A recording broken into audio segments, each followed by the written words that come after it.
Hello friends, मेरे YouTube channel faster update with Ajay में आपका स्वागत है। और आज हम बात करने वाले हैं दोस्तों एक महत्वपूर्ण टॉपिक पर। यूडीसी और स्टेनोग्राफर एवं टीएस की सबसे बड़ी भर्ती निकली भर्ती है 3847 पोस्ट। जी हाँ दोस्तों, यह इतनी वैकेंसी निकली है। और वैकेंसी क्या है, इंपॉर्टेंट डेट्स क्या है, सिलेक्शन प्रोसेस क्या है, एज लिमिट क्या है, एज में रिजर्वेशन क्या है, सैलरी कितनी होगी, योग्यता क्या होगी, एग्जाम कैसे होगा, स्टेट वाइज कितनी पोस्ट हैं, कहाँ कितना फॉर्म भर सकते हैं, कहाँ नहीं, सिलेबस क्या है। तो पूरा वीडियो को विस्तार से हम बताएंगे, प्रत्येक पॉइंट को आपको समझाने की मैं कोशिश करूंगा। और जो समझ में ना आए उसे आप जो है कमेंट सेक्शन के माध्यम से हमसे पूछ सकते हैं। तो यहाँ पे देखते हैं एक छोटा सा पॉइंट है ESIC, जिसे हम एम्प्लॉय स्टेट इंश्योरेंस कॉर्पोरेशन के नाम से जानते हैं। यूडीसी जो ESIC के अंतर्गत जो यूडीसी स्टेनोग्राफर और MTS का जो है क्या है दोस्तों, पेपर होता है। ठीक है, तो इसी के अंतर्गत जो है कि इसी का जो है पेपर कराया जाता है। और इसी की जो वैकेंसी निकली है अब ESIC कि एम्प्लॉय स्टेट इंश्योरेंस कॉर्पोरेशन, ठीक है ना, सभी राज्य में जो है इसकी वैकेंसी निकलती है। तो यूडीसी का होता है अपर डिवीजन क्लर्क, स्टेनो है, MTS का होता है मल्टीटास्किंग स्टाफ। आई होप यहाँ पे सबको क्लियर हो गया होगा। आगे चलते हैं। आगे यहाँ दोस्तों इंपॉर्टेंट डेट क्या है, 15 जनवरी 2022 से फॉर्म शुरू होगा भरना और 15 फरवरी 2022 को लास्ट डेट होगा। फीस की जो लास्ट डेट होगी, लास्ट फीस की, उसके बाद 15 फरवरी 2022 तक होगी। अप्लीकेशन फीस कितनी लगेगी, 500 जनरल OBC की लगेगी, SC ST की 250 लगेगी, ऑल फीमेल की 250 रुपये लगेगी। एडमिट कार्ड एग्जाम जो है नोटिफाइड सून है। आगे चलते हैं। आगे देखते हैं दोस्तों यहाँ सिलेक्शन प्रोसेस क्या है। यूडीसी जो अपर डिवीजन क्लर्क में प्रीलिम्स, मेंस और कंप्यूटर तीन फेज में एग्जाम होंगे। और जो प्रीलिम्स एग्जाम होगा सिर्फ जो है क्वालिफाइंग नेचर का होगा। और यहाँ जो है स्टेनोग्राफर में देखिए मेंस होगा और स्टेनो स्किल्स होगा। MTS में देखिए आप यहाँ पे प्री एग्जाम होगा और एक मेंस होगा। ठीक है दोस्तों। और यहाँ पे अब देखते हैं कि एज लिमिट कितना है। यूडीसी और स्टेनो के लिए 18 से 27 साल है। MTS के लिए 18 से 25 साल है। एज रिलैक्सेशन क्या है, SC ST के लिए 5 साल, OBC के लिए 3 साल। PVD के लिए फॉर्म फिल करने की जो एज है मैक्सिमम कितनी है, 56 ईयर्स। और इसका एक नोटिफिकेशन ये है, जल्दी से रीड करते हैं। यहाँ पे आप देखिए, यहाँ पे पूछ करके आप पढ़ लीजिएगा। ठीक है दोस्तों, अगर इसमें कुछ समझ में ना आए तो आप मुझसे पूछ लीजिएगा। ठीक है ना, यह एक नोटिफिकेशन है, यहाँ पे टाइम बर्बाद करना उचित नहीं है। अगर इसमें आपको कुछ भी ना समझ में आए तो आप मुझे कमेंट सेक्शन के माध्यम से आप पूछ सकते हैं। आगे चलते हैं। आगे यहाँ पे दोस्तों दिया है एक्स जो सर्विसमैन उनके लिए रिजर्वेशन क्या है। जो UR हैं उनके लिए 3 साल है और OBC के लिए 6 साल है और SC ST के लिए 8 साल है। ठीक है दोस्तों, आगे चलते हैं। यहाँ पे देखिए, यहाँ पे भी नोटिफिकेशन दिया है। जो ESIC के एम्प्लॉय जो गवर्नमेंट हैं, servant who have rendered and not less than, यहाँ पे not less than 3 years regular and continuous service as on closing, जो लगातार जो गवर्नमेंट की सर्विस कर रहे हैं। ठीक है ना, जो not less then rendered not less than 3 years से, तो दोस्तों यहाँ पे उनको जो है रिजर्वेशन मिलता है कितना, 40 साल तक वो फॉर्म भर सकते हैं। OBC अप टू 43 years और SC ST के यहाँ पे दिए है दोस्तों 45 years। ठीक है दोस्तों, आगे चलते हैं। जो भी ना समझ में आया उसे कमेंट सेक्शन के माध्यम से आप पासेंगे, मैं उसे क्लियर करने की कोशिश करूंगा। यहाँ आगे देखते हैं अदर कैटेगरीज पर्सन क्या है। अदर कैटेगरी नोटिफिकेशन है दोस्तों, उसी की नोटिफिकेशन है और आप इसे रीड कर लीजिएगा। ठीक है दोस्तों, यहाँ पे कुछ दिया नहीं, अदर कैटेगरी के लिए दिया है कि यहाँ पे इतना ही सिर्फ government of India issued from time to time पे इसे जो है क्लियर करता रहता है, अपडेट करता रहता है। आगे देखते हैं दोस्तों क्या है। यहाँ पे देखते हैं सैलरी कितनी है। यूडीसी एंड स्टेनो की सैलरी है 25,500 से लेकर 81,100 रुपये तक। MTS की सैलरी है पे लेवल 1 18,000 से लेकर दोस्तों यहाँ पे कितनी सैलरी, 18,000 56,900 रुपये। पे लेवल 1 किसकी, MTS की 18,000 से लेकर 56,900 रुपये है। और यूडीसी और स्टेनो की पे लेवल 4 की 25,500 से 81,100 रुपये है। ठीक है दोस्तों, आगे चलते हैं।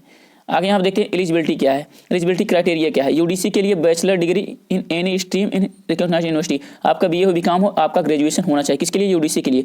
यूडीसी का अपर डिवीजन क्लर्क के लिए। ठीक है दोस्तों, और इसके साथ working knowledge of computer including use of office suits and database, आपको कंप्यूटर की भी जानकारी होनी चाहिए। ठीक है दोस्तों, आगे चलते हैं। आगे यहाँ पे दिया है स्टेनोग्राफर की जो एलिजिबिलिटी क्या है, 12th पास होना चाहिए, स्किल्स टेस्ट होना चाहिए। ठीक है ना, स्किल टेस्ट होना चाहिए, उसका 12th पास होना चाहिए, स्किल टेस्ट होना चाहिए। स्किल टेस्ट में क्या, डिडक्शन उसका 10 मिनट्स, स्किल टेस्ट में कंप्यूटर का होना चाहिए, डिडक्शन 10 मिनट का होना चाहिए, 80 वर्ड्स पर मिनट में होना चाहिए उसके दोस्तों। ठीक है ना, और यहाँ जो ट्रांसक्रिप्शन है उसका 50 मिनट्स इंग्लिश का और 65 मिनट्स हिंदी का। ठीक है, देखो ओनली ऑन कंप्यूटर पे आपकी प्रैक्टिस होनी चाहिए। ठीक है दोस्तों, यहाँ पे जो आप प्रैक्टिस करते हैं स्टेनोग्राफर की हिंदी और इंग्लिश में, वही है। ठीक है दोस्तों, आगे चलते हैं। आगे MTS का देखते हैं। MTS में सिर्फ 10th पास होना, मिनिमम 10th पास आपकी एलिजिबिलिटी हो, आगे आप चाहे जितना हो वो फर्क नहीं पड़ता, लेकिन मिनिमम एलिजिबिलिटी आपकी आपकी 10th पास होनी चाहिए। आगे चलते हैं दोस्तों, आगे यहाँ पे देखते हैं दोस्तों जो टोटल पोस्ट कितना है, 3847 पोस्ट है। एग्जाम का पैटर्न क्या है, यहाँ पे देखिए यूडीसी की जो अपर डिवीजन क्लर्क की जो एग्जाम पैटर्न है, यहाँ पे देखिए दोस्तों कि यहाँ पे नेम ऑफ पोस्ट दिया है। यहाँ जनरल इंटेलिजेंस एंड रीजनिंग का जो पेपर होगा उसमें 25 क्वेश्चन पूछे जाएंगे और 50 मार्क्स होंगे, और उसके में जो है और यहाँ पे हिंदी और इंग्लिश दोनों में पूछे जाएंगे। जनरल अवेयरनेस का जो आपका पेपर होगा दोस्तों 25 क्वेश्चन का होगा और 50 मार्क्स होंगे। टाइम 1 घंटा पूरे को मिला के होगा, पूरा जो है चारों पेपर है चारों को मिला के 1 घंटा होगा। हिंदी इंग्लिश होगा, ठीक है दोस्तों। यहाँ पे क्वांटिटी एप्टीट्यूड है 25 क्वेश्चन 50 मार्क्स, ठीक है दोस्तों, हिंदी इंग्लिश। यहाँ पे इंग्लिश कैम्प्रीहेंशन है, इंग्लिश कैम्प्रीहेंशन 25 क्वेश्चन 50 नंबर 1 घंटा, ठीक है दोस्तों इंग्लिश। मतलब टोटल मिला के चारों पेपर जो है 1 घंटे का जो है टोटल समय होगा, और जो है 200 मार्क्स का होगा और 100 क्वेश्चन होंगे, ठीक है दोस्तों। 100 क्वेश्चन 200 मार्क्स 1 घंटे का समय होगा, और पेपर हिंदी इंग्लिश में होगा, और इंग्लिश कैम्प्रीहेंशन का सिर्फ इंग्लिश में ही होगा, ठीक है दोस्तों। यहाँ पे नोटिफिकेशन रीड कर लीजिएगा। यहाँ पे जो नेगेटिव मार्किंग है दोस्तों 4 क्वेश्चन पे 1 नंबर जो है मतलब 1/4 है आपकी नेगेटिव मार्किंग, और प्रत्येक क्वेश्चन पे आपको जो है 2 नंबर मिलेंगे, ठीक है दोस्तों। यहाँ पे ये जो है, और जो यहाँ पे देखिए आप देख सकते हैं कि जो candidate will be short listed phase 2 in ratio 1/10, ठीक है। तो जो सेकंड फेज के लिए जो फर्स्ट में क्वालिफाइंग होंगे 1:10 का रेशियो होगा, ठीक है दोस्तों। यहाँ पे इतनी महत्वपूर्ण जानकारी, आई होप यहाँ पे क्लियर हो गया होगा सब। और ये जो है सिर्फ क्वालिफाइंग नेचर का है, ठीक है दोस्तों। यहाँ पे लिखे ना सिर्फ क्वालिफाइंग नेचर का है। इसका मेंस देखते हैं, ठीक है दोस्तों। यहाँ पे इसका मेंस एग्जाम है, ऑब्जेक्टिव टाइप का क्वेश्चन उसमें भी होगा, ऑब्जेक्टिव टाइप का क्वेश्चन इसमें भी होगा। जनरल इंटेलिजेंस का 50 क्वेश्चन 1 नंबर का, ठीक है ना। और जनरल अवेयरनेस का 50 क्वेश्चन 50 नंबर का, क्वांटिटी एप्टीट्यूड 50 क्वेश्चन 50 नंबर का, इंग्लिश का 50 क्वेश्चन 50 नंबर का। हिंदी इंग्लिश पैटर्न है और 2 घंटे का समय है। यहाँ पे भी आप रीड मार लीजिएगा नोटिफिकेशन, और जो ना समझ में आया मुझसे पूछ लीजिएगा, ठीक है दोस्तों। यहाँ पूछ करके आगे देखते हैं। आगे यहाँ जो इसका 3rd पेज है दोस्तों, कंप्यूटर स्किल टेस्ट होगा, क्वालिफाइंग नेचर का होगा, सिर्फ क्वालिफाइंग का होगा, ठीक है दोस्तों। तो यहाँ पे कंप्यूटर की स्किल्स में क्या दिया है, preparations of 202 power point slides आपको आना चाहिए, जिसमें 10 मार्क्स आपको मिलेंगे। और यहाँ पे टाइपिंग जो मैटर है यार MS वर्ड आपको आना चाहिए। और यहाँ 3rd जो है एक्सेल्स है, MS एक्सेल्स आपको आना चाहिए। यहाँ पे जो फार्मूला दिया गया है, और 50 मार्क्स का होगा, 30 मिनट आपका समय दिया जाएगा, ठीक है दोस्तों। यहाँ पे आप नोटिफिकेशन रीड कर दीजिएगा। क्वालिफाइंग कितने % का होगा, कितनी कैटेगरी का यहाँ पे दिया होगा, उस पर भी आप पोस्ट करके रीड कर लीजिएगा, क्योंकि नहीं तो वीडियो बहुत लंबा हो जाएगा और बोरिंग हो जाएगा। और जो समझ में ना आए, बहुत एकदम क्लियर लिखा है, एकदम इजी लैंग्वेज में लिखा गया है पूरा, आप पढ़ लीजिएगा। और आगे देखते हैं दोस्तों, आगे यहाँ स्टेनोग्राफर का दिया है क्या एग्जाम पैटर्न, यहाँ पे दिया है स्टेनोग्राफर में। जो स्टेनोग्राफर का जो एग्जाम होगा, यह देखिए आप यहाँ पे फेज 1 है, फेज 1 में मेंस का ही पेपर होगा। और यहाँ नेम की पोस्ट क्या है, इंग्लिश लैंग्वेज एंड कैम्प्रीहेंशन। 100 क्वेश्चन रहेंगे और 100 मार्क्स रहेगा, जी हाँ दोस्तों, 100 क्वेश्चन 100 मार्क्स, और 70 मिनट आपको समय दिया जाएगा। पेपर हिंदी और इंग्लिश दोनों में होगा, ठीक है दोस्तों। यहाँ पे रीजनिंग जो एबिलिटी है आपको, स्टेनोग्राफर की जो रीजनिंग एबिलिटी है वो दोस्तों आपको कितना 50 क्वेश्चन होगा 50 नंबर का, समय कितना होगा 35 मिनट। जनरल अवेयरनेस का जो है 50 क्वेश्चन रहेगा 50 नंबर का, लेकिन समय जो है 25 मिनट का होगा। लैंग्वेज हिंदी इंग्लिश रहेगा, ठीक है दोस्तों, लेकिन जो है इंग्लिश वाले लैंग्वेज में सिर्फ इंग्लिश का ही रहेगा, ठीक है ना, और बाकी में सब हिंदी इंग्लिश रहेगा। आप यहाँ पे नोटिफिकेशन देख सकते हैं, माइनस मार्किंग कितना है 1/4 दिया गया है। और candidates will be and shortlist and phase skills and test and stenography in ratio 1:10 दिया गया है, ठीक है दोस्तों। यहाँ पे जो रेशियो जो है मेंस से आपको जो है मतलब कि जो सेकंड पेपर में आपको क्वालिफाई करने के लिए 1:10 रेशियो आपका होना चाहिए, ठीक है दोस्तों। आगे देखते हैं, आगे यहाँ पे प्रत्येक क्वेश्चन वहाँ पे कितने नंबर का था एक बार देख लेते हैं। प्रत्येक क्वेश्चन यहाँ पे दोस्तों जो है 1 नंबर का यहाँ था, एक नंबर पे प्रत्येक क्वेश्चन पे 1 नंबर मिलेंगे, और माइनस मार्किंग 1/4 है, ठीक है दोस्तों। आगे चलते हैं, इसका आगे फेज 2 देखते हैं, ठीक है दोस्तों। फेज 2 क्या है, फेज 2 में इसमें दिया गया है दोस्तों, यहाँ पे आप नोटिफिकेशन पढ़ लीजिएगा। फेज 2 में स्किल टेस्ट इन स्टेनोग्राफी में दिया है, यहाँ पे लैंग्वेज ऑफ स्किल्स दिया है, टेस्ट में इंग्लिश और हिंदी दिया है, ठीक है दोस्तों। 50 मिनट आपको मिलेगा किसका, इंग्लिश में, ठीक है दोस्तों। 50 मिनट इंग्लिश में आपको कितना मिलेगा, ड्यूरेशन 50 मिनट, और ठीक है ना। और टाइम ड्यूरेशन PBT कैंडिडेट को 70 मिनट मिलेंगे, और फिर यहाँ पे और हिंदी वालों को जो है 65 मिनट मिलेंगे। नॉर्मल वालों को लेंगे, लेकिन ये PBD वालों को लेंगे, PBD वालों को हिंदी वाले के लिए 90 मिनट मिलेंगे, 90 मिनट, और इंग्लिश वालों के लिए 70 मिनट मिलेंगे। और यहाँ पे नॉर्मल लोगों के लिए जो है इंग्लिश और हिंदी में 50 और 65 जो है सभी के लिए मिलेंगे, ठीक है। तो यहाँ मैंने आपको बताया डिसेबिलिटीज़ और जो यहाँ पे सरकारी जो है एम्प्लॉयमेंट है उनके लिए यहाँ पे बताया था। यह क्वालिफाइंग मार्क दिया है सभी एज का, मतलब सभी की ST SC का, आप रीड आउट इसे कर लीजिएगा।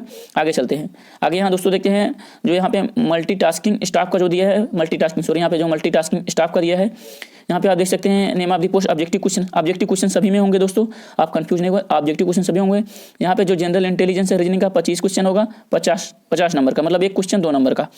जनरल अवेयरनेस का 25 क्वेश्चन 50 नंबर का, क्वांटिटी एप्टीट्यूड 25 क्वेश्चन 50 नंबर का, इंग्लिश कैम्प्रीहेंशन का 25 क्वेश्चन 50 नंबर का। सभी पेपर हिंदी इंग्लिश में होंगे, लेकिन इंग्लिश कैम्प्रीहेंशन सिर्फ इंग्लिश में होगा। टोटल समय 1 घंटे का होगा। यहाँ आप नोटिफिकेशन पढ़ लेना, ठीक है दोस्तों।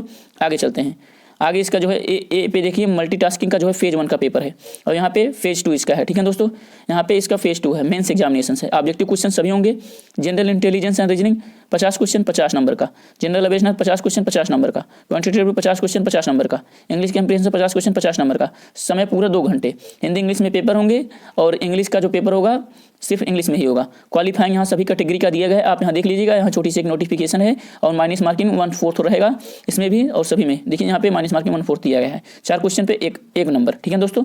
यहाँ पे आप दोस्तों देखिए कि वैकेंसी जो डिटेल है स्टेट वाइज कि कितने स्टेट में कितनी वैकेंसी है, यूडीसी की कितनी वैकेंसी है, यूडीसी की वैकेंसी कितने स्टेट में कितनी है, एमटीएस की वैकेंसी कितने स्टेट में कितने की है, और फिर उसके बाद स्टेनोग्राफर की कितनी है, ठीक है दोस्तों।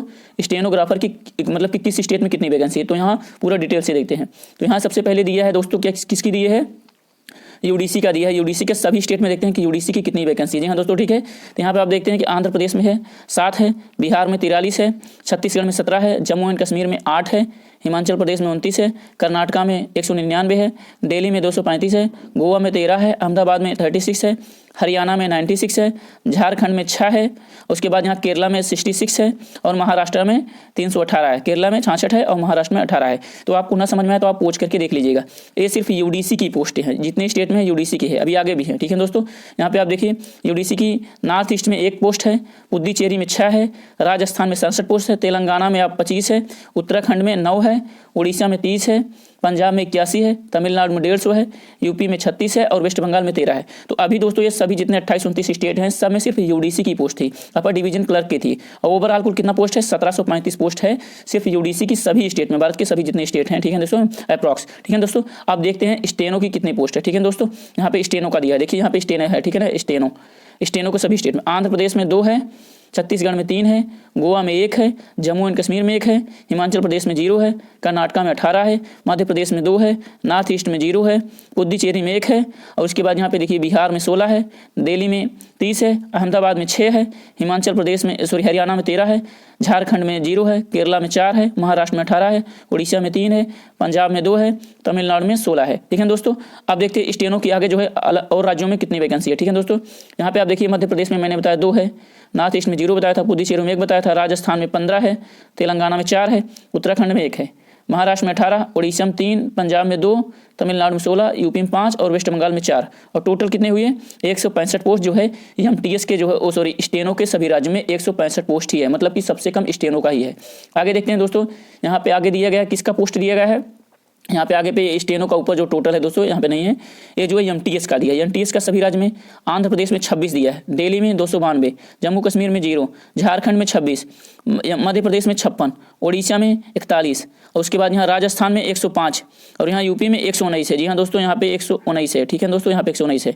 उसके बाद यहाँ पे बिहार में 37, गोवा में 12, हरियाणा में 76, कर्नाटका में 65 और यहाँ पे देखिए दोस्तों महाराष्ट्र में 258, पुद्दुचेरी में 7 और यहाँ पे तमिलनाडु में 219 और यहाँ पे देखिए उत्तराखंड में 17, यहाँ पे छत्तीसगढ़ में 21, अहमदाबाद में 127 हिमाचल में 15, केरला में 60, उसके बाद नॉर्थ ईस्ट में 17, रीजन में पंजाब में 105, उसके बाद यहाँ तेलंगाना में 43 और यहाँ पे वेस्ट बंगाल में 203। तो यहाँ स्टेट वाइज जितनी वैकेंसी थी, जितने स्टेट में मतलब कि अपर डिवीजन क्लर्क की, स्टेनो की और एमटीएस की, अगर ना समझ में आए तो वीडियो पोस्ट करके देख लीजिएगा। फिर भी ना समझ में आए तो आप जो है हमसे क्वेश्चन पूछ सकते हैं। और प्लीज़ इसी के साथ जो है वीडियो को लाइक कर दीजिए, शेयर कर दीजिए, सब्सक्राइब कर दीजिए। और चलते हैं देखते हैं इसका सिलेबस क्या है। ठीक है दोस्तों, तो इसका सिलेबस है, उस सिलेबस में देखिए क्या है।